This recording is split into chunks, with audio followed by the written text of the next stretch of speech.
We have the open garden event coming up on the 20th and 21st. I think there's a few tickets left for Friday evening, just a few. And then a few more than that for Saturday afternoon, Saturday morning. The tickets have been sold out. So thank you guys that are coming to that. We're getting a few last plants in the ground this morning. Again, I put up a video a few days ago saying no more plants, you know, and we ended up with more plants, and we're looking for places for them, probably putting them in slightly crowded places that will ultimately have to play. We play musical plants a lot, so not that big of a deal really. And a lot of times you're putting something somewhere that can last 2 or 3 years, and our soil, because we worked on it so much, we're able to actually dig things up and move them fairly easily, even things that have been in the ground for, you know, a year or two without really any problem.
I'll tell you what, this cool spring, and we were 53 degrees on the morning of June 1st, which is just wild.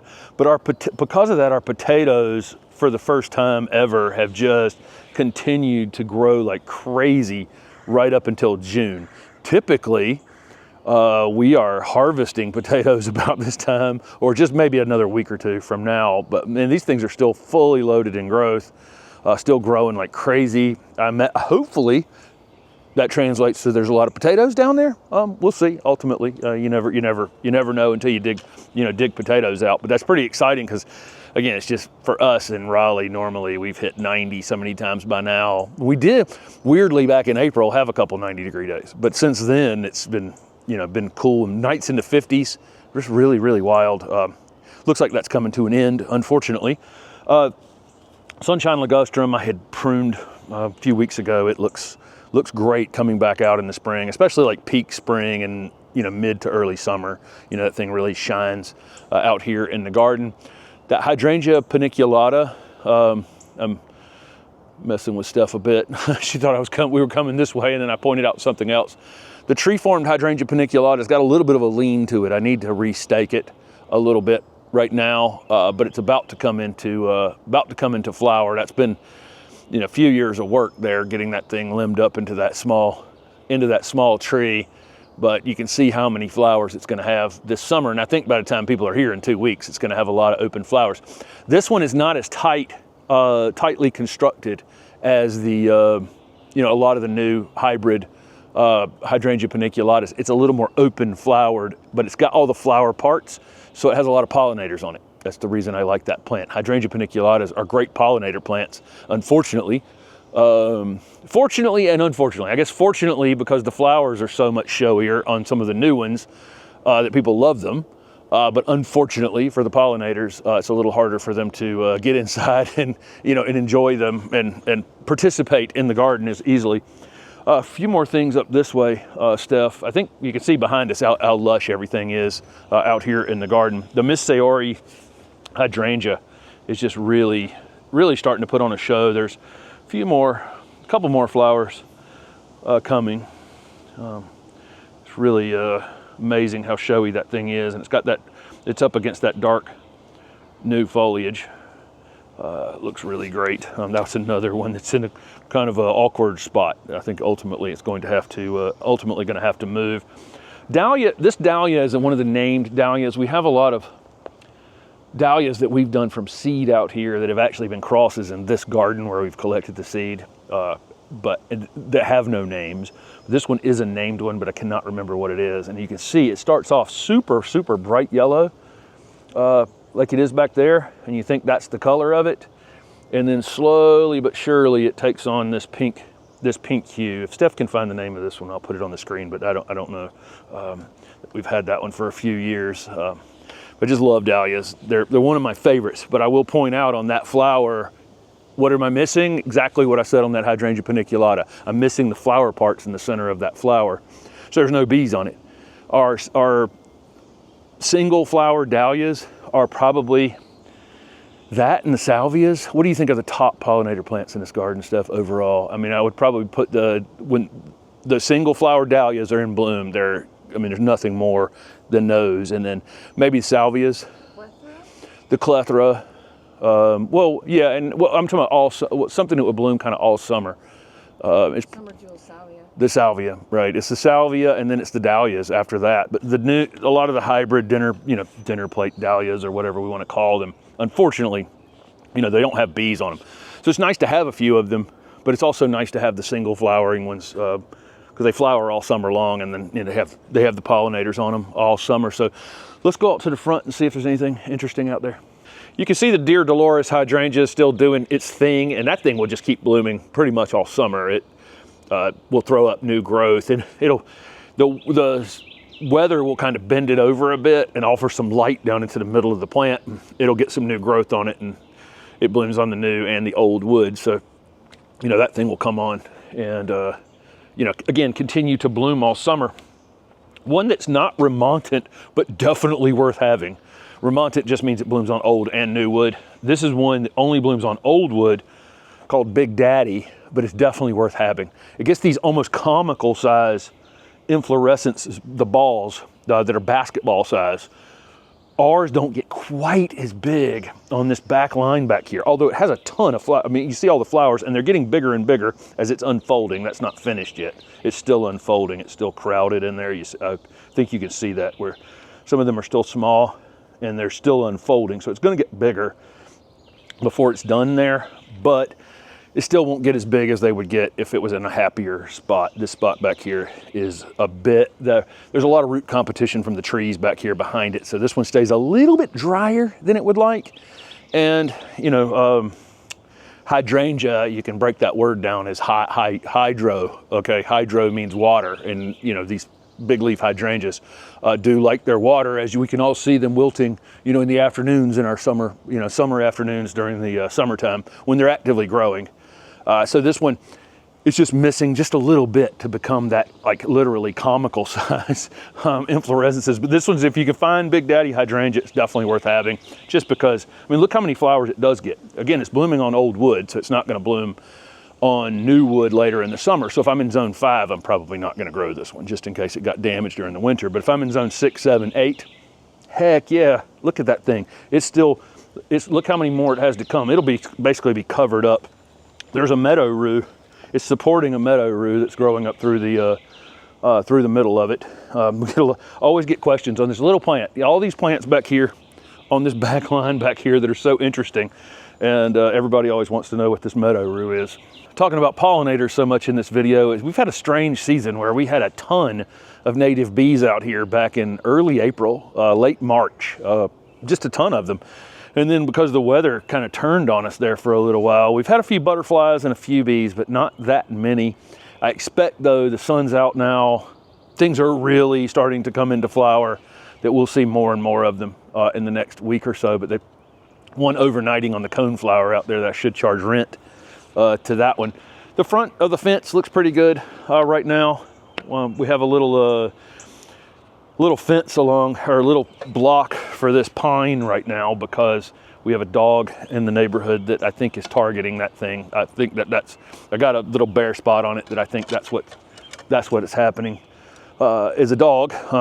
Some things are sensitive to it and some things aren't. You probably, if you have dogs walking down a sidewalk, or you have that kind of space, you probably want to pick things that are salt tolerant.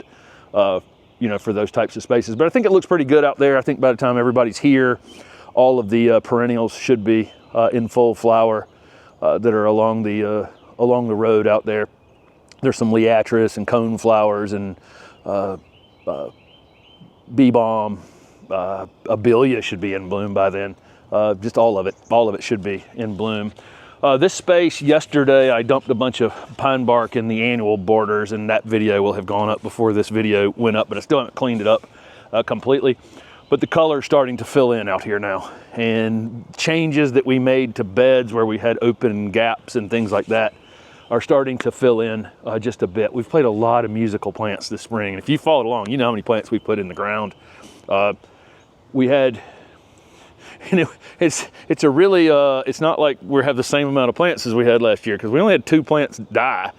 Maybe 4, maybe two things didn't come back, and then a couple things die. And somehow we replaced the 4 things with 40 things.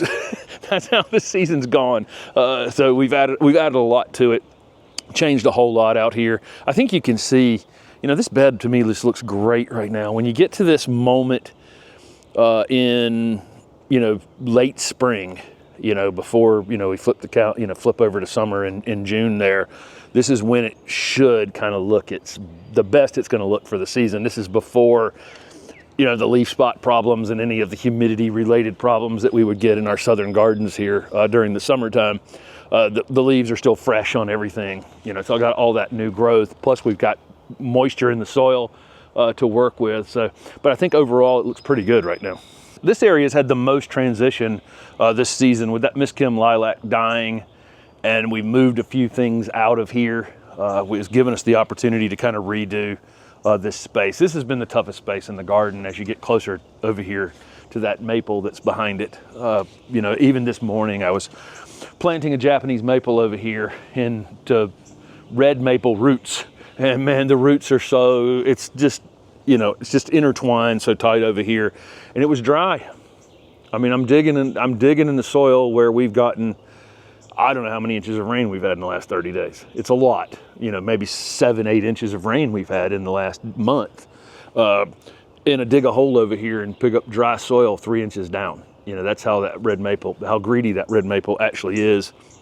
So this is the spot we've always forgotten to water, and so it's been a little bit thinner over time, but we've just, in a video the other day, limbed up the viburnum and worked on the Indian hawthorn over here, planted a few new plants into this section, and I think it's going to look pretty good. As long as we remember to water over here, it'll look, this side I think will finally look pretty good. You're always going to have those spots where you're always going to be working on it. That back line in the back there took us 3 years really to figure out, what can you actually grow back there. Hostas stay the same size year after year after year in that dry shade. They're in okay soil. They get dry for periods of time that doesn't allow them to really flourish and fill out. But the Pollinator grows like a weed in that dry shade.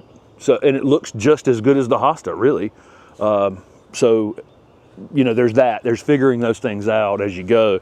If you have dry shade, the hellebores you're definitely going to be your friend. We have found this red sorrel to be pretty good, and regardless of kind of spaces we put it in the garden. And the ajuga is okay over here, but it needs to be near this rock so that it has some moisture. That's those kinds of things that you'll figure out as you go. Some of the other shrubs, though, got smaller. Elephant ears, which love water, moved them out of here today. We had an elephant ear over here for 3 years. It was this tall. The one in the back garden back there, which is also in a fairly dry spot, but not dry compared to this, is already 4 feet tall out of the ground. So, just that, you'll figure it out.